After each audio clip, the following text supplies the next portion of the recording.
Hi guys, இது வந்து ஒரு கம்ப்ளீட்டான கோர்ஸு. ஸோ இண்டெக்ஸ் இன்வெஸ்டிங் அப்படிங்கிறத வந்து நம்ம எப்படி ப்ராக்டிக்கலாக பண்ணுறது, ஸோ அதை எப்படி நம்ம வந்து கம்ப்ளீட்டாக அண்டர்ஸ்டாண்ட் பண்ணிக்கிறது அப்படிங்கிறத பற்றி பார்க்க போகிறோம். இப்போ சப்போஸ் வந்து நீங்கள் உங்களுடைய போர்ட்ஃபோலியோ ஏதாவது ஒரு ஸ்டாக்கு நான் சூஸ் பண்ணுறேன், அந்த ஸ்டாக் ஒரு மல்டிபிள் ஸ்டாக்ஸை நான் பை பண்ணுறேன். ஆனால் எனக்கு ஒரு சில ஸ்டாக்ஸ் வந்து மேலே போகுது, ஒரு சில ஸ்டாக்ஸ் கீழே போகுது. ஸோ ஓவராலாக நான் ப்ராஃபிட்டபுளாக இருந்தாலும் கூட என்னால் நம்பி வந்து கண்டினியூஸாக பணத்தை இன்வெஸ்ட் பண்ண முடியல. ஸோ எனக்கு அந்த கான்ஃபிடென்ஸ் வரமாட்டேங்குது அந்த மாதிரியான இண்டிவிஜுவல் ஸ்டாக்ஸில். அப்படிங்கும்போது அந்த மெத்தட் வந்து ஆக்சுவலாக நீங்கள் திங்க் பண்ணுறது கரெக்டு தான். ஸோ அதுக்கு வந்து சொல்யூஷன் வந்து என்னென்னா, இண்டிவிஜுவல் ஸ்டாக்ஸில் வந்து நம்ம full and full money invest பண்ணக்கூடாது எக்ஸ்பீரியன்ஸ் இல்லாமல். ஸோ உங்களுக்கு கிளியராக ஃபண்டமெண்டல் எல்லாமே தெரிஞ்சுது அப்படின்னா நீங்கள் வந்து இன்வெஸ்ட் பண்ணலாம். அப்படி இல்லை அப்படின்னா இண்டெக்ஸ் இன்வெஸ்டிங் தான் லாங் டேர்மில் ஒரு பெஸ்ட்டு ரிட்டர்ன் உங்களுக்கு கொடுக்கும். அதே மாதிரி இண்டெக்ஸை இன்வெஸ்ட் பண்ணும்போது நீங்கள் லாங் டேர்மில் தாராளமாக நீங்கள் வந்து எவ்வளோ பணம் வேணாலும் நீங்கள் வந்து இன்வெஸ்ட் பண்ணிகிட்டே இருக்கலாம். ஸோ ஜஸ்ட்டு வந்து விழுகு நீங்கள் வாங்கிட்டே இருந்தால் போதும், வேறு எதுவுமே நீங்கள் பண்ண தேவையில்லை. ஸோ இது வந்து ஒரு சாலிடான ஒரு ஆல்மோஸ்ட் கேரண்டீடான ஒரு மெத்தட். ஏன்னா இண்டெக்ஸை பொறுத்த வரைக்கும் எவ்வளோ டவுன் ஆனாலும் அதுக்கு விட டபுள் மடங்கு மேலே ஆகிடும். ஸோ நீங்கள் பண்ண வேண்டியது என்னென்னா, லாங் டேர்ம் ஃபோக்கஸ் பண்ணி கொஞ்சம் கொஞ்சமாக இதை வந்து நீங்கள் பை பண்ணிக்கிட்டே இருக்கணும். ஸோ இதுதான் நீங்கள் வந்து பண்ண வேண்டியது. ஸோ இப்போது இந்த இண்டெக்ஸ் இன்வெஸ்டிங்னா என்ன அப்படிங்கிறத வந்து நம்ம கம்ப்ளீட்டாக பார்த்துருவோம். ஃபஸ்ட்டு இண்டெக்ஸ்னால் என்ன அப்படிங்கிறத பார்த்துருவோம். ஸோ ஃபஸ்ட்டு இண்டெக்ஸ்னால் என்ன? இண்டெக்ஸ் ஆர் இண்டைசஸ் அப்படின்னு சொல்லுவோம். இது ரெண்டுமே ஒன்று தான், இண்டைசஸ் சிஇஎஸ். ஸோ இப்போ இண்டெக்ஸ் ஆர் இண்டைசஸ் அப்படின்னா என்ன அப்படின்னா, இப்போது நிஃப்டி, பேங்க் நிஃப்டி, அப்புறம் ஃபின் நிஃப்டி, அப்புறம் மிட் கேப் நிஃப்டி, இது எல்லாமே பார்த்தீங்கன்னா இண்டெக்ஸ் தான். சரிங்களா? இது எல்லாமே இண்டெக்ஸ் ஆர் இண்டைசஸ்ன்னு சொல்லுவோம். ஸோ இப்போ நீங்கள் ஒரு பஸ்ஸு வருது, அந்த பஸ்ஸுக்கு வந்து 12B ஆர் 13Bன்னு ஏதோ ஒரு பேர் இருக்குன்னு வச்சுக்கோங்க. நீங்கள் வந்து நார்மலாக என்ன சொல்லுவீங்க, 12B வந்துருச்சா 13B வந்துருச்சா அப்படிங்கிற மாதிரி தான் நீங்கள் கேட்பீங்க மற்றவங்ககிட்ட கேட்கும்போது. ஆனால் அப்போ வந்து 12Bயோ 13Bயோ ரோட்டில் நடந்து வர போகிறதில்ல, அந்த இங்கிலீஷ் லெட்டர்ஸ் வந்து நடந்து வர போகிறது கிடையாது. அது வந்து பஸ்ஸு தான் வரப்போகுது. ஸோ அந்த பஸ்ஸை குறிக்கிறதுக்காக ஒரு நம்பர் வச்சுருப்பீங்க. அதே மாதிரி ஒரு ட்ரெயின் குறிக்கிறதுக்காக ஒரு நம்பர் வச்சுருப்போம், ஒரு ஃப்ளைட்டை குறிக்கிறதுக்காக ஒரு நம்பர் வச்சுருப்போம். ஆனால் அந்த நம்பரை வச்சு தான் நம்ம கால் பண்ணுவோமே தவிர, ஆனால் அதோடைய உண்மையான அசட் அப்படிங்கிறது வந்து அந்த வெஹிக்கிள் தான். சரிங்களா? அதுதான் பஸ்ஸு தான் நம்ம வந்து அந்த பேரை வச்சு குறிக்கிறோம். ஸோ அது மாதிரி இந்த இண்டெக்ஸ் எல்லாமே ஒரு குறியீட்டு எண் அப்படின்னு நம்ம தமிழில் சொல்லுவோம். ஏன்னா இது ஏதாவது ஒரு விஷயத்தை குறிக்குது அப்படிங்கிறதுனால தான் குறியீட்டு எண்ணு சொல்கிறோம். இதுக்கு சொல்லப்போனால் இந்த நிஃப்டி 50 அப்படிங்கிறது வந்து கிட்டத்தட்ட 50 கம்பெனிஸை குறிக்குது. அந்த 50 மேஜர் கம்பெனிஸ், அந்த கம்பெனிஸை வந்து குறிக்கிறதா நிஃப்டி 50 அப்படின்னு நம்ம சொல்கிறோம். ஸோ இந்த நிஃப்டி 50ங்கிறது இந்த டோட்டல் 50 கம்பெனியுடைய ஃப்ரீ ஃப்ளோட் மார்க்கெட் கேபிட்டலைசேஷன் அப்படிங்கிறது தான் குறிக்குது. அது என்னங்கிறத நம்ம பார்ப்போம். இப்போது எக்ஸாம்பிள் ஒரு இதுக்கு பார்த்தீங்கன்னா, இப்போ இந்த நிஃப்டிக்கு பார்த்தீங்கன்னா அதே சேம் கதை தான் வந்து பேங்க் நிஃப்டிக்கும் ஃபின் நிஃப்டிக்கும். சரிங்களா? இப்போது நிஃப்டி 50னா என்ன, நிஃப்டி 50னா என்ன அப்படின்னு பார்த்தீங்கன்னா, இப்போது கம்பெனி 1 2 3ன்னு இப்போ ஒரு 50 கம்பெனி இருக்குதுன்னு வச்சுக்கோங்க. அந்த 50 கம்பெனி இருக்குது, மேஜரான 50 கம்பெனி, ரிலையன்ஸு, HDFC பேங்க்ஸ் எல்லாமே இருக்கும் மோஸ்ட்லி. ஸோ இந்த 50 கம்பெனியும் சேர்ந்தது தான் நிஃப்டி 50 அப்படின்னு சொன்னால், அப்போ அந்த நிஃப்டி 50 வந்து 22,000 32,000 அந்த ஒரு நம்பர் சொல்கிறாங்க இல்லையா, 22,500 இருக்குது இப்போ நிஃப்டி, இன்றைக்கி வந்து 23,500 இருக்குது அப்படிங்கிற மாதிரிலாம் சொல்கிறாங்கல்ல. ஸோ இதெல்லாம் வந்து என்ன குறிக்குது அப்படின்னு கேட்டிங்கன்னா, இப்போ சிம்பிளாக ஒரு கம்பெனியில் வந்து 100 ஷேர் இருக்குதுன்னு வச்சுக்கோங்க. ஒரு கம்பெனியில் 100 ஷேர் இருக்குது. இப்போது இந்த 100 ஷேரில் கிட்டத்தட்ட ஒரு 50% ஆஃப் ஷேர்ஸ் வந்து ஓனர்கிட்ட இருக்கும். சரிங்களா? அதாவது இவங்க இந்த ஓனரை தான் நம்ம ப்ரொமோட்டர் அப்படின்னு சொல்லுவோம், ப்ரொமோட்டர் அப்படின்னு சொல்லுவோம், ஓனர்னு சொல்லுவோம். சரிங்களா? இவங்க ரெண்டுமே எல்லாம் ப்ரொமோட்டர் அப்படிங்கிறவங்க தான் அந்த ஓனர்ஷிப்பில் இருக்கிறவங்க. இப்போது இந்த ஓனர்ஷிப்பில் இருக்கிறவங்க மேபி வந்து 50% ஷேர்ஸும் வச்சுருக்கலாம். ப்ரொமோட்டர் ஷேர் ஹோல்டிங் வந்து 50 இருக்கலாம், ஒரு சில கம்பெனிஸில் 70 இருக்கலாம், ஒரு சில கம்பெனிஸில் 40 இருக்கலாம். ஸோ ப்ரொமோட்டர்ஸ் எவ்வளோ ஷேர் வச்சுருக்காங்களோ அது வந்து மாறலாம். சரிங்களா? இப்போது இப்போ எக்ஸாம்பிளுக்கு நம்ம 50ன்னு எடுத்துக்கிறோம். இப்போ இந்த 50 போக மீதி இருக்கிற 50% வந்து பார்த்திங்கன்னா பப்ளிக்கில் ட்ரேட் ஆகிட்டு இருக்கும். சரிங்களா? பப்ளிக்காக மார்க்கெட்டில் வந்து பப்ளிக் ட்ரேடட் ஷேர்ஸாக வந்து ட்ரேட் ஆகிட்டு இருக்கும். இப்போது இந்த பப்ளிக் ட்ரேடட் ஷேர்ஸ் அப்படிங்கிறதுல தான் நம்ம வந்து யாரெல்லாம் இருப்பாங்க அப்படின்னா, mutual funds, institutional investors, hedge funds, ஏதாவது ஒரு ஃபண்ட் ஹவுசஸ் வந்து வச்சிட்ருப்பாங்க. இப்போது இன்னொரு பார்ட் யாருன்னு கேட்டிங்கன்னா நார்மல் பப்ளிக் வந்து நம்மளை மாதிரி இப்போ காமன் இன்வெஸ்டர்ஸ் இவங்க கூட வச்சுட்ருப்பாங்க. ஸோ இப்போ இந்த 50% ஓனர்ஷிப் ஷேரில் இருக்கிற ஷேர்ஸ் மட்டும்தான் அடங்குமா அப்படின்னு கேட்டிங்கன்னா, இந்த 50% ஷேர்ஸ் வந்து ஓனர்ஷிப்பு கிட்ட இருக்கு இல்லைங்களா, இந்த ஓனர்ஷிப்பு ஆர் ப்ரொமோட்டர் ஹோல்டிங் 50% இருக்குது அப்படின்னா, இது போக நம்ம வந்து பப்ளிக் மார்க்கெட்டில் ட்ரேட் ஆகாத இப்போ 50% இருக்குன்னு வச்சுங்களேன், 50% மீதி இருக்கிறதெல்லாம் பப்ளிக்கா அப்படின்னு கேட்டிங்கன்னா கிடையாது. ஏன்னா இதில் வந்து ஷேரில் வந்து 2 டைப் இருக்குது. ஒன்று காமன் ஷேர்ஸ், இன்னொன்று வந்து இன்னொரு டைப் வந்து என்ன ஷேர்ஸ் அப்படின்னா, ஒரு நிமிஷம் நானே பேரை மறந்துட்டு.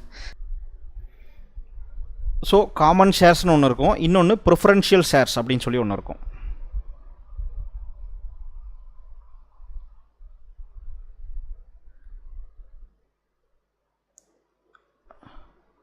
ப்ரிஃபரன்ஷியல் ஷேர்ஸ் அப்படின்னு ஒன்று இருக்கும். இந்த ப்ரிஃபரன்ஷியல் ஷேர்ஸ் அப்படின்னா என்னென்னா, இந்த காமன் ஷேர்ஸ் தான் நம்ம வந்து பப்ளிக் ட்ரேட் பண்ணிகிட்டு இருப்போம். அதனால தான் காமன் ஸ்டாக் அப்படின்னு கூட நம்ம அதை சொல்கிறாங்க.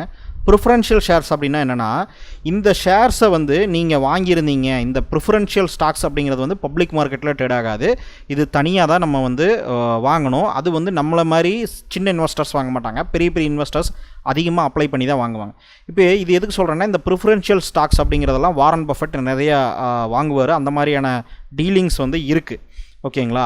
ஸோ இந்த ப்ரிஃபரன்ஷியல் ஷேர்ஸ் அப்படின்னா என்னென்னா, சட்டப்படி இந்த ப்ரிஃபரன்ஷியல் ஷேர்ஸ் யார் வச்சுருக்காங்களோ அவங்க வந்து டிவிடெண்ட் வந்து கிளைம் பண்ண முடியும் வருஷம். ஸோ இப்போ நாம் வந்து காமன் ஷேர் வச்சுருக்கோன்னா டிவிடெண்ட் கொடுக்குறாங்களா இல்லையா அப்படிங்கிறது வந்து, அதாவது லாபத்தில் ஒவ்வொரு வருஷமும் எடுத்த லாபம் இருக்கும் இல்லைங்களா, அந்த லாபத்தில் பங்கு கொடுக்குறது தான் டிவிடெண்ட் அப்படின்னு சொல்லுவோம். அந்த லாபத்தில் இருக்கக்கூடிய பங்கை டிவிடெண்ட்டை வந்து நம்ம காமன் ஷேர்ஸ்க்கு கொடுத்தாலும் கொடுக்கலாம், கொடுக்காமல் இருந்தாலும் அதிலே திருப்பி கம்பெனிஸ்லேயே யூட்டிலைஸ் பண்ணலாம். சரிங்களா? ஸோ எப்படி பார்த்தாலும் ஷேர் வேல்யூ இன்க்ரீஸ் ஆகும் லாபம் வந்ததுன்னா. ஸோ ஆனால் வந்து கேஷாக வந்து வெளியே ஷேர் ஹோல்டர்ஸ் கொடுக்குறாங்க அப்படின்னா அதுக்கு பேர் டிவிடெண்ட். அதை வந்து ப்ரிஃபரன்ஷியல் ஷேர்ஸை வந்து சட்டப்படி கொடுத்தே ஆகணுங்கிறது, அதாவது அவங்க கிளைம் பண்ண முடியும். ப்ரிஃபரன்ஷியல் ஷேர்ஸை ஒரு 10 கோடிக்கு வச்சுருக்காங்க அப்படின்னா அவங்க கிளைம் பண்ண முடியும், அவங்களுக்கு வந்து கொடுத்து ஆகணும். சரிங்களா? ஸோ அந்த சட்டப்படி அந்த ப்ரிஃபரன்ஷியல் ஷேருக்கு அந்த பவர் இருக்குது. இப்போது காமன் ஷேர்ஸ் அப்படின்னா அவங்க வந்து போர்ட் ஆஃப் டைரக்டர்ஸ் எடுக்கிற முடிவு தான். ஸோ அதனால் இந்த ப்ரிஃபரன்ஷியல் ஷேர்ஸும் என்ன ஆகிடும், இந்த கணக்குக்கு வந்து இந்த ஷேர்ஸில் சேர்ந்துடும். ஸோ ஓவராலாக சிம்பிளாக சொல்லப்போனால் ஷேர்ஸ் அப்படிங்கிறதுல ப்ரொமோட்டர்ஸ் ஹோல்டிங் அப்படின்னு நம்ம சொன்னோம் அப்படின்னா, அது போக மீதி இருக்கிற பப்ளிக் ஹோல்டிங்ஸ் ஒரு ஷேர்ஸ் இருக்கு இல்லையா, இது வந்து ட்ரேட் ஆகிட்டு இருக்கக்கூடிய ஒரு ஷேர்ஸ், இது ஒரு 50% ஆஃப் ஷேர்ஸ்னு வச்சுக்குவோம். நம்ம இந்த பப்ளிக்கில் ட்ரேட் ஆகக்கூடிய இந்த 50% ஆஃப் ஷேர்ஸை நம்ம கூட்டினோம்னா நம்மளோட ஒரு வேல்யூ வரும் இல்லையா, இந்த வேல்யூ தான் ஃப்ரீ ஃப்ளோட் மார்க்கெட் கேபிட்டலைசேஷன் அப்படின்னு நம்ம சொல்லுவோம். ஃப்ரீ ஃப்ளோட் எம்கேப்னு போடுறேன், மார்க்கெட் கேபிட்டலைசேஷனுக்கு எம்கேப் அப்படின்னு சுருக்கமாக சொல்லலாம். So free float market capitalisation அப்படின்னா என்ன, ஃப்ரீ ஃப்ளோட் அப்படிங்கிற வார்த்தையிலே உங்களுக்கு தெரியுது கிளியராக, வந்து பப்ளிக்காக நம்ம வந்து இந்த ஷேர்ஸ் எல்லாம் ட்ரேட் பண்ணலாம். இப்போ நம்ம ஒரு கம்பெனியில் போய் நம்ம ஒரு ஷேர்ஸை பை பண்ணி செல் பண்ணுறோம் இல்லைங்களா, அது எல்லாமே இந்த ஃப்ரீ ஃப்ளோட்டில் இருக்கக்கூடிய ஷேர்ஸ் தான். ஸோ ஒரு சில கம்பெனியில் மெஜாரிட்டி ஆஃப் ஷேர்ஸ் வந்து கம்பெனியே வச்சுருப்பாங்க. 70% வந்து ப்ரொமோட்டர் ஹோல்டிங்கே இருக்கும், ஒரு 30% தான் வந்து பப்ளிக்கு இன்ஸ்டியூஷன்ஸு இவங்கெல்லாம் வச்சுருப்பாங்க. அப்போது இவங்களுடைய ஃப்ரீ ஃப்ளோட்டு எவ்வளோன்னு பார்த்தீங்கன்னா ரொம்ப கம்மி. சரிங்களா? ஃப்ரீ ஃப்ளோட்டு ரொம்ப கம்மி.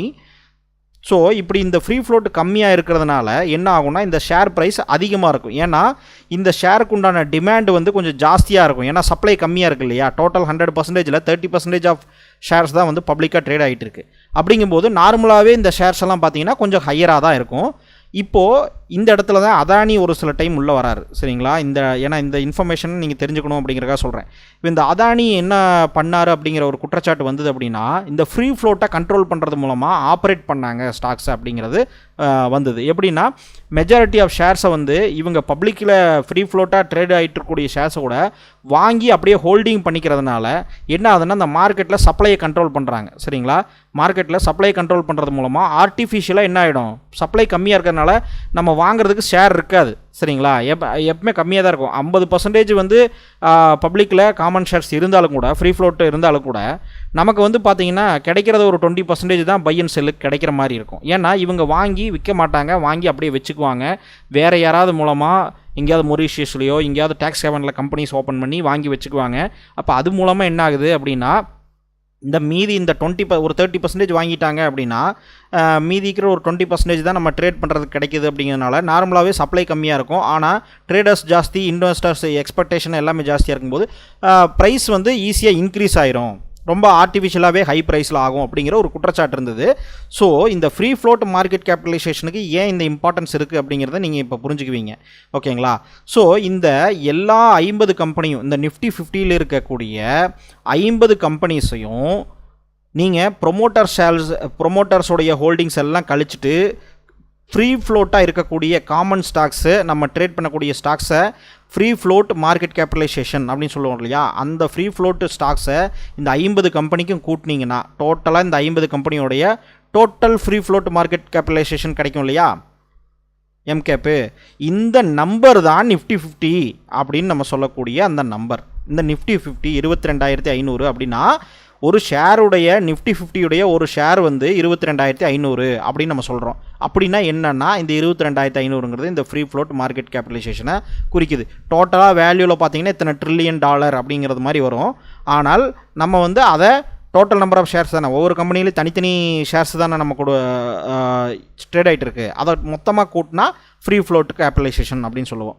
ஸோ அப்போ நீங்கள் வந்து இந்த நிஃப்டி வாங்கிறது அப்படிங்கிறது, நிஃப்டி 50யை பை பண்ணுறது அப்படிங்கிறது இந்த 50 கம்பெனிலையும் ஒவ்வொரு பீசஸ் ஆஃப் ஷேர் நீங்கள் வாங்கிறதுக்கு சமம். ஓகேங்களா? இந்த 50 கம்பெனிலையும் பீஸ் ஆஃப் ஷேரை வாங்குறதுக்கு நீங்கள் சமம். அப்போது இந்த 50 கம்பெனியும் மல்டிபிள் செக்டார்ஸில் இருக்கும். ஒவ்வொரு செக்டர்ஸ், ஆட்டோமொபைல் செக்டார்ஸ் இருக்குது, ஃபார்மாசூட்டிக்கல் செக்டர் இருக்குது, பேங்கிங் செக்டர் இருக்குது, ஆயில் செக்டர் இருக்குது. இது ஒவ்வொன்றிலையும் கலந்துருக்கும். இந்த 50 கம்பெனிஸும் மெஜாரிட்டி ஆஃப் வெயிட்டேஜ் வந்து பார்த்திங்கன்னா பேங்கிங் செக்டர் தான் highest weightage. Banking sector highest weightage இருக்கும். அதுக்கப்புறம் பார்த்திங்க அப்படின்னா ஆட்டோமொபைல்ஸு, ஆயில் இண்டஸ்ட்ரீஸோடைய ஸ்டாக்ஸ் இதெல்லாமே வந்து பார்த்திங்கன்னா ஹையஸ்ட் வெயிட்டேஜஸ் இருக்கும். இப்போ வந்து அது வந்து அந்த ஒரு டாக்குமெண்ட் இருக்குது, அதில் நான் காமிக்கிறேன். இப்போ எக்ஸாம்பிளுக்கு நீங்கள் போயிட்டு கூகுளில் நிஃப்டி 50 டைப் பண்ணி இதில் வந்து பார்த்திங்கன்னா நிஃப்டி 50 வெயிட்டேஜ் அப்படின்னு டைப் பண்ணிங்கன்னு வச்சுங்களேன், ஒரு பிடிஎஃப் ஃபைல் ஒன்று வரும் உங்களுக்கு. பார்த்தீங்களா? நிஃப்டி 50 இண்டெக்ஸ் அப்படின்னு சொல்லி ஒரு பிடிஎஃப் ஃபைல் வருது. இந்த பிடிஎஃப் ஃபைலை ஓப்பன் பண்ணிங்க அப்படின்னா உங்களுக்கு என்ன வரும் அப்படின்னா இண்டெக்ஸோகிராம் அப்படின்னு சொல்லி வருதுங்களா. இது வந்து என்ன அப்படின்னா நிஃப்டி 50உடைய, ஏன் இப்படி நம்ம சொல்கிறோம் அப்படின்னா இது வந்து இந்த டாக்குமெண்ட் வந்து ஃப்யூச்சரில் மாறலாம். இப்போ பாருங்கள், March 28, 2024 டாக்குமெண்ட் இது. ஸோ சம்டைம்ஸ் மாற்றுவாங்க, அந்த வெயிட்டேஜை மாற்றுறதுனால இது மாறும். இப்போ வந்து பார்த்திங்கன்னா நிஃப்டி 50உடைய ஆவரேஜ் பார்த்திங்கன்னா ஃபினான்ஷியல் சர்வீசஸ், அதாவது ஃபினான்ஷியல் சர்வீசஸ்னால் banking sector plus NBFC sector எல்லாமே கலந்து உங்களுக்கு வந்து ஃபினான்ஷியல், டோட்டலாக ஃபினான்ஷியல் கம்பெனிஸ்னால் பேங்கிங்கும் இருக்கும், என்பிஎஃப்சிஸும் இருக்கும். அப்போது 33% வந்து வெயிட்டேஜ் வந்து என்ன இருக்குது, ஃபினான்ஷியல் செக்டர் தான் இருக்குது. அதுக்கு அடுத்து பாருங்கள் இன்ஃபர்மேஷன் டெக்னாலஜி, ஐடி செக்டர் தான் 13% இருக்குது. ஸோ அந்த ஸ்டாக்ஸ் தான் என்ன இருக்கும், 13% இருக்கும். ஸோ இன்ஃபர்மேஷன் டெக்னாலஜியும் ஃபினான்ஷியல் சர்வீசஸ் டெக்னாலஜி, அதாவது கிட்டத்தட்ட பேங்கிங் செக்டர், இது சேர்ந்து இது மூவ் ஆச்சுன்னா நிஃப்டியே மூவ் ஆகிடும். ஸோ எக்ஸாம்பிள் பேங்கிங் செக்டார் வந்து மூவ் ஆகுது அப்படின்னா அது நிஃப்டியவே தள்ளிட்டு போயிடும், மூவ் ஆகும். ஏன்னா மேஜர் வெயிட்டேஜ் எதில் இருக்குது, ஃபினான்ஷியல் சர்வீசஸ் ஸ்டாக்ஸ் தான் அந்த நிஃப்டி 50ல் மெஜாரிட்டி இருக்குது. சரிங்களா? 33% அந்த ஸ்டாக்ஸ் தான் இருக்குது. அதுக்கடுத்து பார்த்தீங்கன்னா ஐடி செக்டரில் 13% இருக்குது. அதுக்கடுத்து oil and gas, energy sector அப்படிங்கிறது வந்து பார்த்தீங்கன்னா 12.87% இருக்குது. ஸோ இது வந்து இப்படி தான் நீங்கள் கண்டுபிடிச்சிக்கலாம். அதனால தான் என்ன சொல்கிறோம் அப்படின்னா, நீங்கள் ஒரு நிஃப்டியில் நீங்கள் ட்ரேட் பண்ணுறீங்கன்னா கூட பேங்க் நிஃப்டியை பாருங்கள் அப்படின்னு சொல்கிறதுக்கான காரணம் என்னென்னா, பேங்க் நிஃப்டியில் ரெசிஸ்டன்ஸ் ஃபேஸ் பண்ணிச்சு அப்படின்னா நிஃப்டி என்ன ஆகிடும், அங்கேயும் ரெசிஸ்டன்ஸ். ஏன்னா பேங்க் நிஃப்டியுடைய வெயிட்டேஜ் ஜாஸ்தி. அப்போது பேங்க் நிஃப்டி தான் மேஜர் வெயிட்டேஜ் அதில் இருக்குது. அப்போ பேங்க் நிஃப்டி விழுந்ததுன்னா நிஃப்டியும் சேர்ந்தே விழுகும். சம்டைம்ஸ் என்ன ஆகும்னா, இந்த அதர் இண்டஸ்ட்ரீஸில் இருக்கக்கூடிய ஏதாவது ஒரு ஸ்டாக்ஸ், இப்போ எக்ஸாம்பிளுக்கு ஐடி எடுத்துக்கோமே, ஐடி மட்டும் தனியாக ஏதாவது ஒரு நியூஸு ஃபண்டமெண்டல்ஸ் இருந்தது அப்படின்னா அது மட்டும் என்ன ஆகும், சம்டைம்ஸ் வந்து மார்க்கெட்டை நகர்த்துறதுக்கு உண்டான சான்சஸ் இருக்குது. ஈவன் தோ ஃபினான்ஷியல் சர்வீசஸ் அதாவது வந்து பேங்கிங் செக்டர் விழுந்தாலும் கூட இது கொஞ்சம் நகர்த்துறதுக்கு வாய்ப்பு இருக்குது. ஓகேங்களா? ஸோ இதுதான் வந்து நிஃப்டியுடைய இது. இப்போது நிஃப்டியுடைய ப்ரைஸ் டு ஏர்னிங் ரேஷியோ அப்படின்னு பார்த்தீங்கன்னா 22.88. சரிங்களா? ப்ரைஸ் டு ஏர்னிங் ரேஷியோனா இப்போ டோட்டலாக இந்த 50 கம்பெனியும் சேர்த்து எவ்வளோ நெட் ப்ராஃபிட் சம்பாதிக்குது வருஷத்துக்கு அப்படிங்கிற அந்த நெட் ப்ராஃபிட்டை டோட்டலாக இந்த 50 கம்பெனியோடைய ஷேர்ஸும் இருக்கு இல்லையா? ஏன்னா ஒவ்வொரு கம்பெனிலையும் ஒவ்வொரு பர்சன்டேஜ் ஆஃப் ஷேர்ஸ் இருக்கும். அது ஒவ்வொன்றும் ஒவ்வொரு ப்ரைஸ் இருக்குது, ஒவ்வொன்றும் ஒரு குவான்டிட்டி இருக்கும். ஷேர்ஸ் அப்படின்னா நம்பர் ஆஃப் ஷேர்ஸ் அப்படிங்கிறது இருக்குல்ல, எத்தனை நம்பர் ஷேர்ஸ் பப்ளிக்காக ட்ரேட் ஆகிட்டு இருக்குது அப்படின்னு. ஒரு ஷேருடைய விலை 1000 ரூபா. ஆனால் எத்தனை ஷேர்ஸ் இருக்குது அப்படிங்கிறத நமக்கு தெரியணும்ல. அப்போ அத்தனை ஷேர்ஸ் நம்ம எடுத்துக்கிட்டோம் அப்படின்னு கேட்டிங்கன்னா நம்பர் ஆஃப் ஷேர்ஸ் டிவைட் பண்ணோம் அந்த நெட் ப்ராஃபிட் அப்படின்னா நமக்கு வந்து இப்போ இருக்கக்கூடிய கரண்ட் ப்ரைஸுக்கும் கம்பெனி எவ்வளோ சம்பாதிக்குது அந்த ஏர்னிங்ஸ்க்கும் இருக்கக்கூடிய டிஃப்ரென்ஸ் என்ன அப்படிங்கிறத தெரிஞ்சுக்கலாம். இந்த 22% 22 டைம்ஸ் ஏர்னிங்ஸ் இருக்குது, பி ரேஷியோ இருக்குது அப்படிங்கிறத நம்ம தெரிஞ்சுக்கிறோம். இதெல்லாம் சின்ன சின்ன இன்ஃபர்மேஷன் நீங்கள் பார்த்துக்கலாம். ஸோ இதில் பாருங்கள், தனியாக இண்டிவிஜுவல் ஸ்டாக்ஸாக பார்த்தோம்னா HDFC பேங்க் தான் வந்து பார்த்திங்கன்னா 11% வெயிட்டேஜ் ஜாஸ்தி. அப்போது HDFC பேங்க் விழுகுது அப்படின்னாலே அது 11% வெயிட்டேஜ் இருக்கிறதுனால மேக்ஸிமம் வந்து நிஃப்டியை ட்ராக் பண்ணி இழுத்துட்டு வரக்கூடிய சான்சஸ் வந்து ஜாஸ்தி. ரெண்டாவது ரிலையன்ஸ் இண்டஸ்ட்ரீஸ் 10% இருக்குது. அது இப்போ நிஃப்டியும் HDFC பேங்க்கும் ரிலையன்ஸ் விழுந்தது அப்படின்னா கண்டிப்பாக நிஃப்டி மேலே போகாது, மேக்ஸிமம் ட்ராப் பண்ணி இழுத்துட்டு வந்துடும். ஒருவேளை அதர் ஸ்டாக்ஸ் எல்லாம் நல்லா மூவ் ஆச்சு அப்படின்னா மேலே வந்துடும். ஸோ வெயிட்டேஜ் வந்து அதில் ஜாஸ்தி. ஓகேங்களா? ஸோ இதுதான் வந்து நீங்கள் புரிஞ்சுக்க வேண்டியது. இந்த PDF வந்து இப்போது March 28 லாஸ்ட்டாக விட்டுருக்காங்க. இப்போ வந்து பார்த்தீங்கன்னா மேபி ஏப்ரலில் 28 இந்த PDF வந்து மேபி கொஞ்சம் சேஞ்ச் ஆகிருந்தாலும் ஆகிருக்கலாம் இந்த வெயிட்டேஜஸ்லாம். ஆனால் மெஜாரிட்டி இப்படி தாங்க இருக்கும், மெஜாரிட்டி வந்து இதாக இருக்கும். ஸோ நீங்கள் இப்படி தான் கண்டுபிடிச்சிக்கணும். இப்போ 50 கம்பெனிஸுடைய வெயிட்டேஜஸ்லாம் என்னங்கிறத பார்த்தோம். சரி, இப்போது இந்த 50 கம்பெனிஸில் நம்ம ஒவ்வொரு ஷேரை வாங்குகிறோன்னு வச்சுக்கோங்க. இந்த 50 கம்பெனிலையும் ஒவ்வொரு ஷேரை வாங்குகிறோன்னா ஆவரேஜாக ஒரு கம்பெனியுடைய ஷேர் 100 ரூபா இருந்தால் கூட நமக்கு 50 × 100 எவ்வளோ 5000 ரூபா வேணும். ஆனால் நம்ம வந்து பார்த்திங்கன்னா இப்போ ரிலையன்ஸ் 2000 வரும், HDFC பேங்க் 1500. அப்போது ஆவரேஜாக 1000 ரூபா நம்ம வச்சோம்னா கூட கிட்டத்தட்ட 50000 நமக்கு தேவைப்படும். சரிங்களா? 50 கம்பெனியை வாங்குறதுக்கு நமக்கு 50000 மினிமம் கேபிட்டல் தேவைப்படும். ஸோ அதனால் நம்ம அவ்வளோ பணம் கொடுத்து நம்ம என்ன பண்ண முடியாது, நம்ம இன்வெஸ்ட் பண்ண முடியாது. தொடர்ந்து ஒரு தடவை இன்வெஸ்ட் பண்ணாலே எல்லா கம்பெனிலையும் ஒவ்வொரு ஸ்டாக் நிஃப்டி 50 வாங்கணும் அப்படின்னா நம்ம வாங்க முடியாது. அப்போ தான் நம்ம என்ன பண்ணுவோம் அப்படின்னு கேட்டிங்கன்னா ETF அப்படிங்கிற ஒரு கான்செப்ட் உள்ள வருது. ஓகேங்களா? ETF அப்படின்னு சொல்லி நம்ம சொல்லுவோம். ETF அப்படின்னா என்ன அப்படின்னு கேட்டிங்கன்னா exchange traded fund. Exchange traded fund அப்படின்னு நம்ம சொல்லுவோம். இப்போது இது பேர்லேயே இருக்குது, ஃபண்டு எக்ஸ்சேஞ்சில் ட்ரேட் ஆகிட்டு இருக்குது. அதாவது எக்ஸ்சேஞ்சுனா என்ன? NSE or BSE stock exchange. சரிங்களா? எக்ஸ்சேஞ்சில் ட்ரேட் ஆகக்கூடிய ஃபண்டு அப்படிங்கிறதுனால தான் இது எக்ஸ்சேஞ்ச் ட்ரேடட் ஃபண்டுன்னு சொல்கிறோம். அப்போ ஃபண்டுன்னா என்ன? ஃபண்டுன்னு என்ன மியூச்சுவல் ஃபண்டா அப்படின்னா ஆமாம், அது மாதிரி தான். இப்போது ஒரு ஃபண்டை நம்ம க்ரியேட் பண்ணி இப்போது இந்த ETF உடைய மெக்கானிசம் நம்ம பார்த்தோம் அப்படின்னு கேட்டிங்கன்னா அது கொஞ்சம் டிஃப்ரெண்ட்டு. ஆனால் அது ரொம்ப கன்ஃபியூஸ் ஆகிடும் உங்களுக்கு அதை சொல்லும்போது. ஸோ இந்த ETF என்ன பண்ணுவாங்கன்னா சிம்பிளாக வந்து பார்த்திங்கன்னா நிஃப்டி 50யே அந்த 50 ஸ்டாக்ஸையும் இவங்க ஒரு கேபிட்டலை போட்டு ஒரு ஃபண்டை க்ரியேட் பண்ணுவாங்க. இப்போ எக்ஸாம்பிள் ஒரு 1000 கோடி அப்படின்னு வச்சுக்கங்களேன். 1000 கோடி ஃபண்டு க்ரியேட் பண்ணி இவங்க அந்த நிஃப்டி 50யில் எல்லாத்துலேயும் ஈக்குவலாக இன்வெஸ்ட் பண்ணியிருப்பாங்க. சரிங்களா? நிஃப்டி 50 அந்த 50 கம்பெனிலையும் பை பண்ணி வச்சுருப்பாங்க.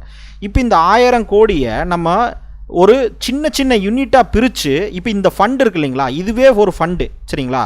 இது வந்து நிஃப்டி 50யில் இருக்கக்கூடிய அந்த இண்டிவிஜுவல் ஸ்டாக்ஸ் எல்லாத்தையுமே வாங்கி என்ன பண்ணியிருக்காங்க, இவங்க ஒரு 1000 கோடிக்கு ஒரு ஃபண்டை க்ரியேட் பண்ணியிருக்காங்க. இந்த ஃபண்டை நம்மக்கிட்ட கொடுக்குறாங்க. இந்த ஃபண்டை நம்ம ட்ரேட் பண்ணிக்கலாம். ஸோ இந்த 1000 கோடி ரூபாய் ஃபண்டை நம்ம ட்ரேட் பண்ண முடியுமா அப்படின்னு கேட்டிங்கன்னா இதை நம்ம வாங்கக்கூடிய மாதிரி சின்ன சின்ன ஷேர்ஸாக 100 ரூபாய் 200 ரூபா அப்படின்னு பிரிச்சுட்டாங்கன்னா இந்த 1000 கோடி டிவைடட் பை 100 ரூபானா டோட்டல் நம்பர் ஆஃப் ஷேர்ஸ் எவ்வளோங்கிறத நீங்கள் கண்டுபிடிச்சிக்கோங்க. ஸோ டிவைட் பண்ணிக்கோங்க. ஸோ அப்போ அவ்வளோ நம்பர் ஆஃப் ஷேர்ஸாக பிரித்தாங்க அப்படின்னா ஆட்டோமேட்டிக்காக இது 100 ரூபான்னு மாறிடும். கரெக்டுங்களா? அப்போ இந்த 100 ரூபான்னு மாறிச்சுன்னா இந்த 100 ரூபாயை நம்மளால் வாங்க முடியுமா வாங்க முடியாதா? இப்போ டக்குன்னு போய் ஒரு 100 ரூபா அப்படிங்கிறது ஒரு ஹோட்டலில் நம்ம சாப்பிட்ற காசு. அப்போது 100 ரூபா அப்படிங்கிறத நம்ம ஈஸியாக நம்ம வாங்கிட முடியும். சரிங்களா? இப்போது இந்த நிஃப்டி 50யில் ஒவ்வொரு ஸ்டாக்கை நம்ம வாங்கினா கூட அது வந்து 50,000 வந்துடும், மேலேயே வந்துடும். ஓகேங்களா? அப்போது அவ்வளோ நமக்கு இது பண்ண முடியாது. ஆனாலும் அந்த 50 கம்பெனியும் சேர்த்து ஒரு ஃபண்டு க்ரியேட் பண்ணியிருக்காங்க. அந்த ஃபண்டில் ஒரு பீஸை வாங்கினாலே நம்ம இந்த 50 கம்பெனிலையும் ஒரு சம் பர்சன்டேஜ் ஹோல்டு பண்ண மாதிரி தான். நம்ம கம்மியான பர்சன்டேஜ் ஹோல்டு பண்ணியிருக்கோம், ஆனாலும் சம் பர்சன்டேஜ் நம்ம வாங்கினதுக்கு உண்டான மீனிங். அப்போது நிஃப்டி மேலே போச்சு அப்படின்னா இந்த ஃபண்டும் மேலே போகும். ஏன்னா இந்த ஃபண்டுங்கிறது வேறு எதுவுமே கிடையாது, அதை மொத்தமாக வாங்கி க்ரியேட் பண்ணி வச்சுருக்கிறது. அப்போது இந்த ஃபண்டை வந்து நம்ம ஈஸியாக வாங்கிக்கலாம், விற்றுக்கலாம். இதில் இந்த ஃபண்டே ஒரு ஷேராக வாங்கிக்கலாம், நம்ம விற்றுக்கலாம் அப்படின்னா நமக்கு எவ்வளோ ஈஸியாக இருக்குது. ஸோ இதுதான் எக்ஸ்சேஞ்ச் ட்ரேடட் ஃபண்ட் அப்படின்னு சொல்லுவோம்.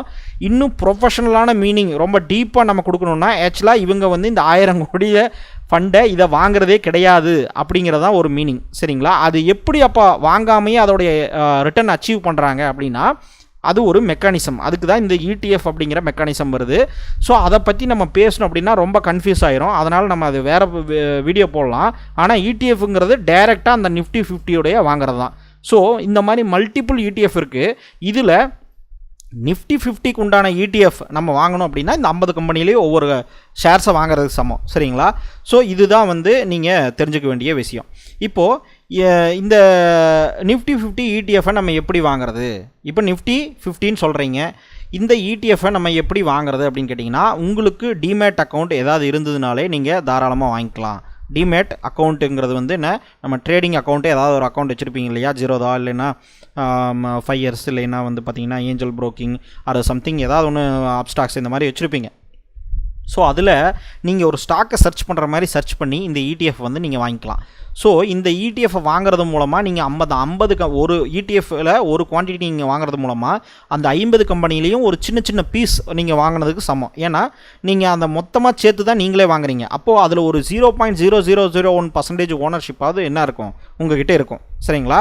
ஸோ அப்போது இப்போ வந்து உங்களுக்கு ஈஸியாக இருக்கும். உங்களுக்கு வந்து 100 ரூபா 200 ரூபா அப்படின்னா ஈஸியாக இருக்கும். ஸோ எப்படி நம்ம பை பண்ணுறது அப்படிங்கிறத இப்போ ப்ராக்டிக்கலாக பார்ப்போம்.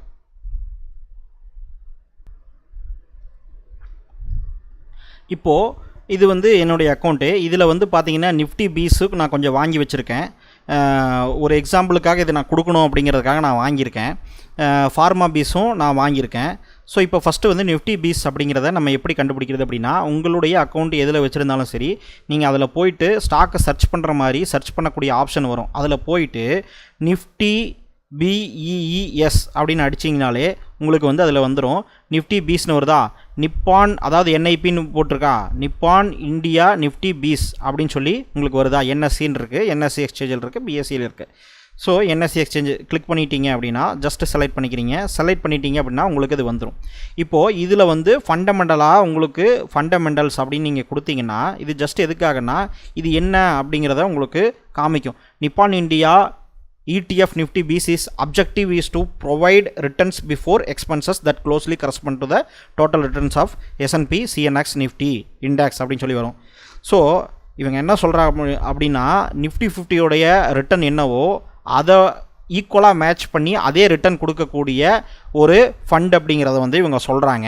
ஸோ அதனால் இது ETF மெக்கானிசம் அப்படிங்கிறதுனால அந்த கான்செப்டில் போட்டு குழப்பி சொல்லிகிட்டு இருக்காங்க. ஆனால் நான் சொன்னது வந்து நீங்கள் புரிஞ்சுக்கிட்டாலே போதும். இப்போது நிஃப்டி பீஸ் அப்படிங்கிறது பார்த்தீங்கன்னா இப்போ இந்த லாஸ்ட் 1 மந்தில் எவ்வளோ ரிட்டர்ன், நிஃப்டி எவ்வளோ ரிட்டர்ன் கொடுத்துருக்கோ அதே தாங்க ரிட்டர்ன் கொடுக்கும். அதில் ட்ராக்கிங் எரர் அப்படின்னு சொல்லுவாங்க. அதில் வந்து என்னென்னா எக்ஸாக்டாக நிஃப்டியுடைய ரிட்டர்ன் வந்து இது கரெக்டாக எக்ஸாக்டாக ஒரு அக்யூரட்சி மாறாமல் கொடுக்காது. இப்போ எக்ஸாம்பிள் 12% நிஃப்டி கொடுத்துருந்தது அப்படின்னா இது வந்து ஒரு 0.00% ஒரு டிஃப்ரென்ஸ் இருக்கும், கம்மி இருக்கும். சரிங்களா?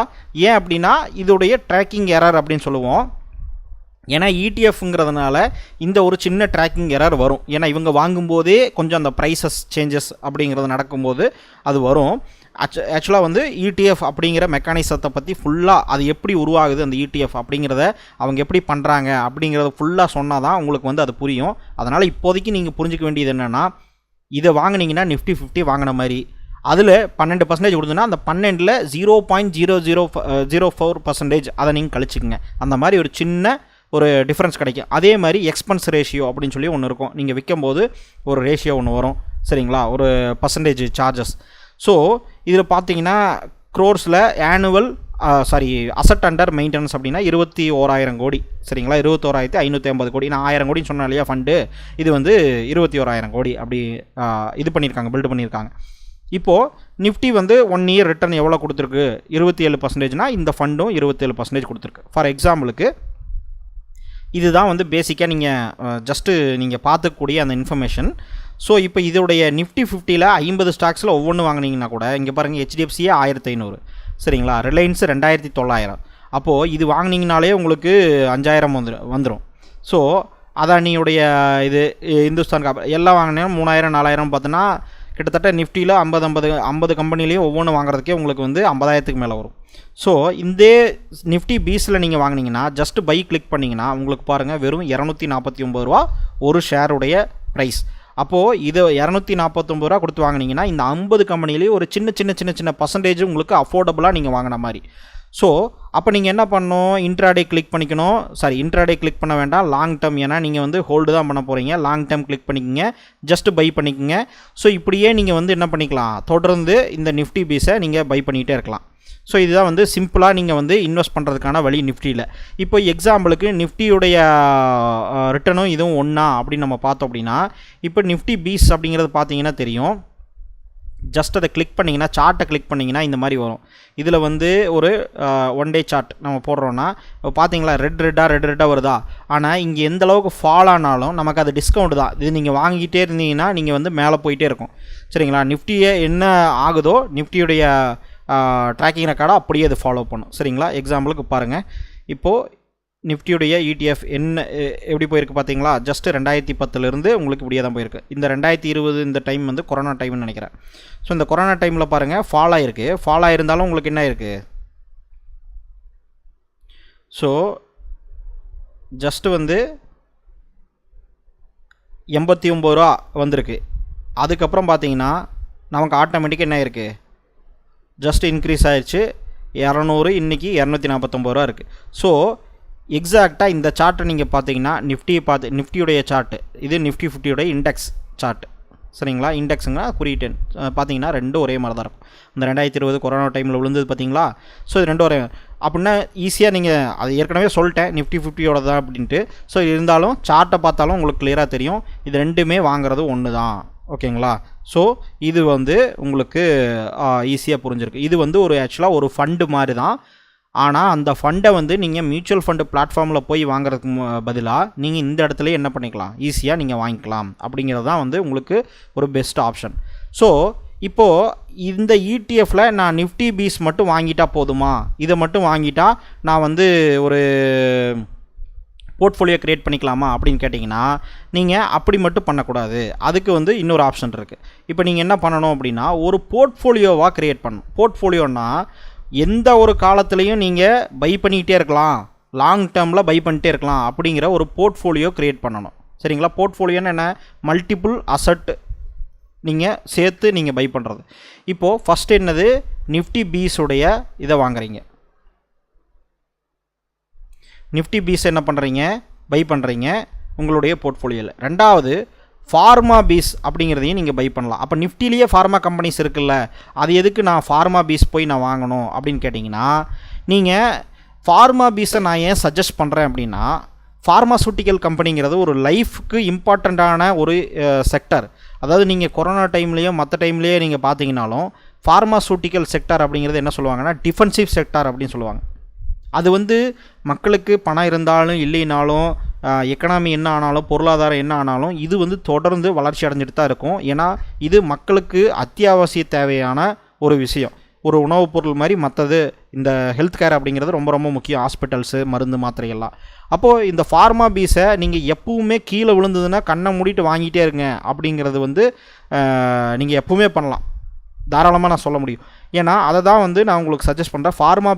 ஃபார்மாசூட்டிக்கல் செக்டாருங்கிறது தான் லாஸ்ட் ரெசார்ட். அதாவது வந்து சம்டைம்ஸ் எல்லாத்துடைய போர்ட்ஃபோலியோவும் விழுகுது, எக்கனாமியே டவுன் ஆகுதுன்னா அன்றைக்கி வந்து எல்லோரும் ஃபார்மாசூட்டிக்கல் செக்டார் தான் பை பண்ணுவாங்க. ஏன்னா அது ஒரு மினிமம் லெவலாக ரிட்டர்ன் கொடுக்கும். அது ஸ்லோவாக இருந்தாலும் கண்டினியூஸாக ரிட்டர்ன் கொடுத்துட்ருக்கோம், பெரிய லெவலில் விழுகாது. ஏன்னா அதோடைய நீடுங்கிறது எப்போவுமே தேவை. நம்மளே 140 பில்லியன் இருக்கிறோம், அதனால் நமக்கு ரொம்ப தேவை. ஸோ அதனால் நமக்கு வந்து அது வளர்ச்சி அடைஞ்சிட்டு தான் இருக்குமே தவிர கீழே போகாது. ஸோ இது ஒன்று. மூணாவது, இப்போ எக்ஸாம்பிளுக்கு வார் சுச்சுவேஷன் ஏதாவது வந்ததுன்னா கூட நமக்கு கோல்டு வந்து இன்க்ரீஸ் ஆகும்.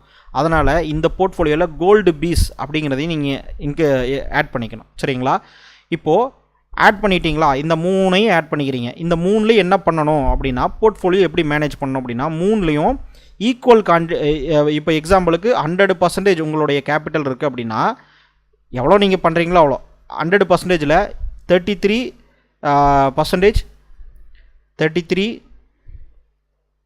33 ஈக்குவலாக வாங்கணும். சரிங்களா? ஈக்குவலாக வாங்கணும். நான் வந்து என்ன சஜஷன் பண்ணுவேன்னா, இது வந்து 70 வாங்குவாங்க. அதாவது ஈக்விட்டிஸில் வந்து 70 இருக்கும், ஒரு 20% பாண்ட்லேயும் 10% கோல்டுலேயும் இருக்கும். இப்படி தான் 70%, 20% வந்து 70% வந்து ஈக்விட்டிஸ். அதாவது ஈக்விட்டிஸ் மீன்ஸ் இந்த நம்ம வாங்கின அந்த நிஃப்டி பீஸ் வந்து எல்லாமே ஸ்டாக்ஸ் தானே, ஈக்விட்டிஸ். ஸோ இந்த 20% அப்படிங்கிறது வந்து பார்த்திங்கன்னா பாண்டில், அதாவது ஃபிக்ஸ்டு இன்கம் செக்யூரிட்டி பாண்டு மார்க்கெட்டில் இன்வெஸ்ட் பண்ணுவாங்க.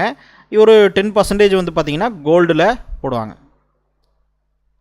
ஸோ இப்படி தான் வந்து போர்ட்ஃபோலியோ அலோகேட் பண்ணுவாங்க. ஆனால் நான் என்ன உங்களுக்கு இன்னும் கொஞ்சம் சேஃபாக இருக்கணுங்கிறதுனால ஈக்விட்டிஸில் கொஞ்சம் ரிட்டர்ன் ஜாஸ்தியாக கிடைக்கிறதுனால அதில் இன்வெஸ்ட் பண்ணுவாங்க. ஆனால் நீங்கள் ஈக்குவலாக வாங்கினாலும் தப்பு கிடையாது. ஓகேங்களா? ஈக்குவலாக வாங்கினாலும் தப்பு கிடையாது. ஏன்னா இதில் வந்து நீங்கள் கன்சிஸ்டண்ட்டாக பை பண்ணிக்கிட்டு இருந்தாலே போதும். இப்போது நீங்கள் எப்போல்லாம் பை பண்ணணும் அப்படிங்கிறத வந்து பார்ட்டுக்கு வருவோம். இப்போது நிஃப்டி பீஸ் வந்து ஒரு குவான்டிட்டி பை பண்ணுறீங்க, ஃபார்மா பீஸ் 1, கோல்டு பீஸ் 1ன்னு வச்சுக்கோங்க. இப்போ இந்த போர்ட்ஃபோலியோவில் இதில் ஒரு 10,000 இருக்குது, 10K, இதில் ஒரு 10K, இதில் ஒரு 10K இருக்குதுன்னு வச்சுக்கோங்க. ஸோ டோட்டலாக 30K, அதாவது 30,000 நீங்கள் வச்சுருக்கீங்க. இப்போ அடுத்த நாள் வந்து மார்க்கெட்டு விழுகுதுன்னு வைங்க. மார்க்கெட் விழுகுது, நிஃப்டி விழுகுது, ஆனால் ஃபார்மா விழுகலை. ஃபார்மா பீஸ் வந்து பாசிட்டிவில் இருக்குது, அதாவது ப்ளஸில் காமிக்குது. ஓகேங்களா? நிஃப்டி வந்து விழுகுது அப்படின்னு வச்சுக்கோங்க. இப்போ எக்ஸாம்பிளுக்கு இந்த மாதிரி காமிச்சிட்ருக்கோம். இப்போ எக்ஸாம்பிளுக்கு இங்கே பாருங்கள், நிஃப்டி பீஸ் என்ன காமிச்சிட்ருக்கு, நெட்டு சேஞ்சு 1.93%. ஓகேங்களா? நான் வாங்கினது ஆவரேஜ் காஸ்ட் எவ்வளோ, 244 ரூபாய்க்கு வாங்கியிருக்கேன். இன்றைக்கி வாங்கலை, நான் பல நாளாக அக்யூர் பண்ணிகிட்ருக்கேன். அந்த இதில் ஒரு ஜஸ்ட் ஒரு 2-3 நாளைக்கு முன்னாடி இருந்து வாங்கினேன். ஏன்னா அது வாங்கி நம்ம அப்புறமா வீடியோ க்ரியேட் பண்ணும்போது கொஞ்சம் ஹெல்ப்ஃபுல்லாக இருக்கும் அப்படிங்கிறதுனால நம்ம இது பண்ணோம். நான் ட்ரேடிங் பண்ணிகிட்டு இருக்கனால அதிகமான கேபிட்டல் இதில் போடல. ஸோ 244 ரூபாய்க்கு வாங்கியிருக்கேன், 249 ரூபாய்க்கு போயிருக்கு. ஃபார்மா பீஸ் வந்து பார்த்திங்கன்னா இதுவும் ப்ளஸில் தான் இருக்குது, 0.01% வந்து நெட் சேஞ்சில் இருக்குது.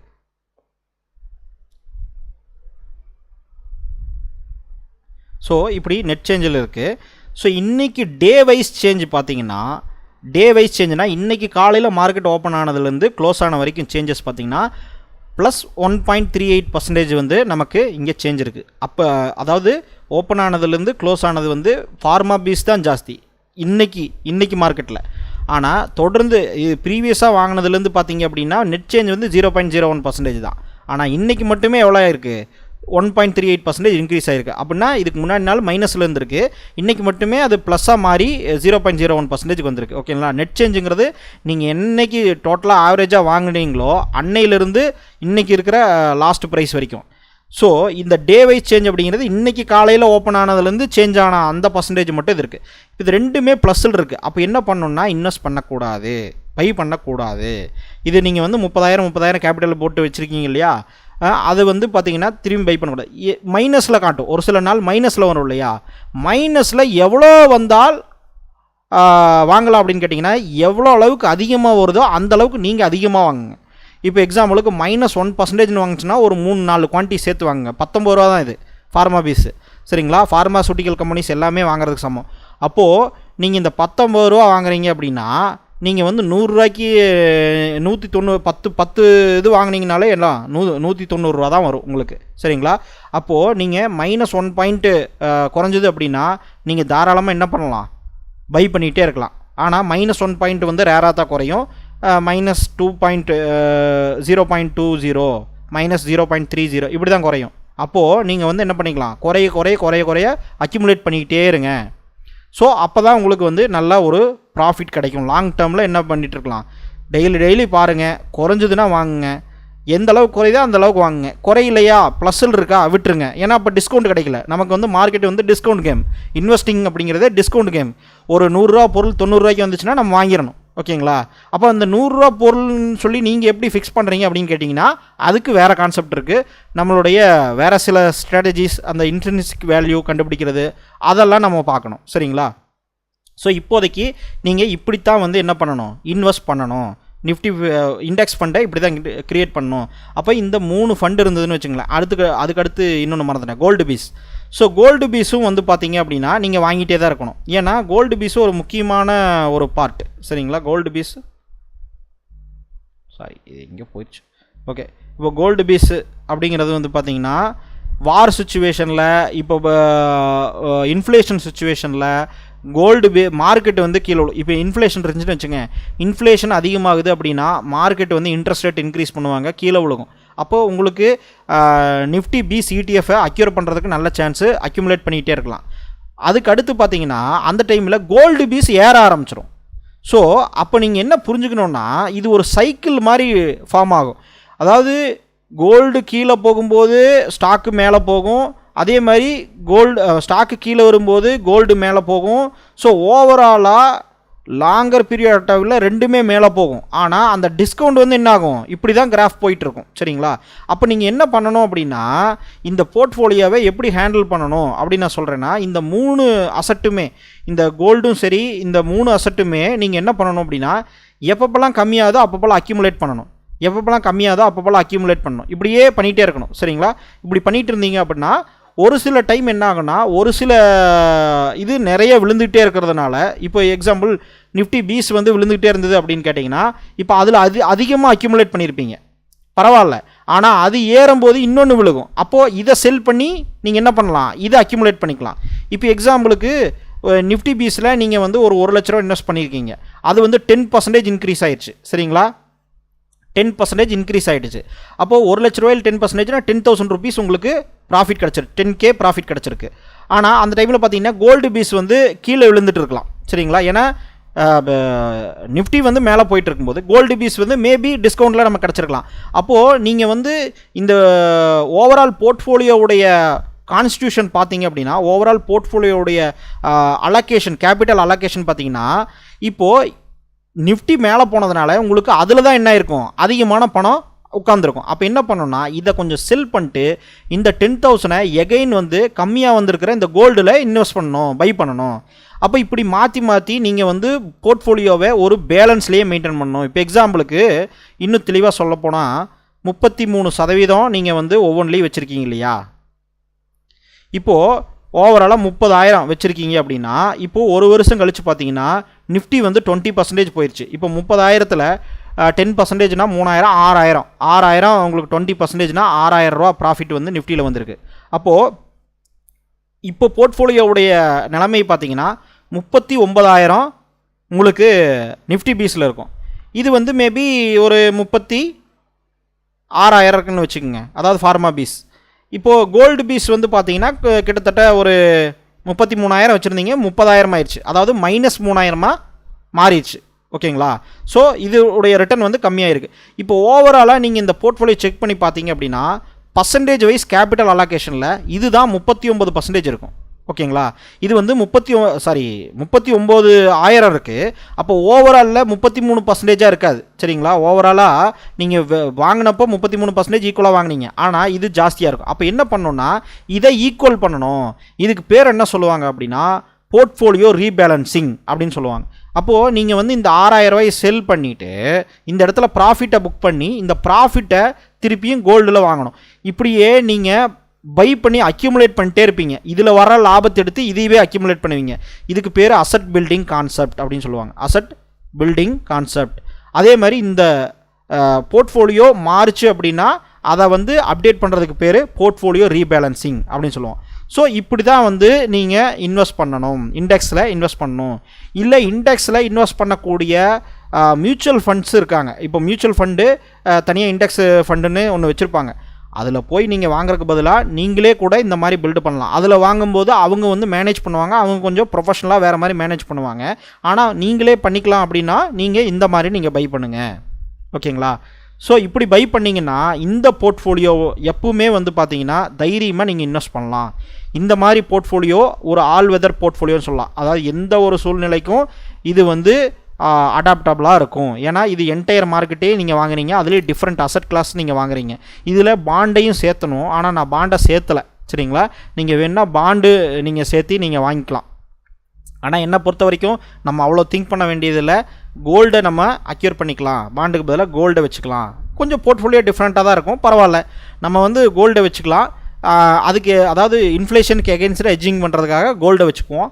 மீதி நம்ம ஈக்விட்டிஸில் வச்சுக்குவோம், ஃபார்மா பீஸ்லேயே வச்சுக்குவோம். சரிங்களா, ஸோ இப்படி நம்ம வந்து அலோகேட் பண்ணணும். ஸோ இப்படி தான் நீங்கள் வந்து ஒரு போர்ட்ஃபோலியோ பில்டு பண்ணணும். ஸோ நெக்ஸ்ட் வீடியோவில் நம்ம பார்க்கலாம்.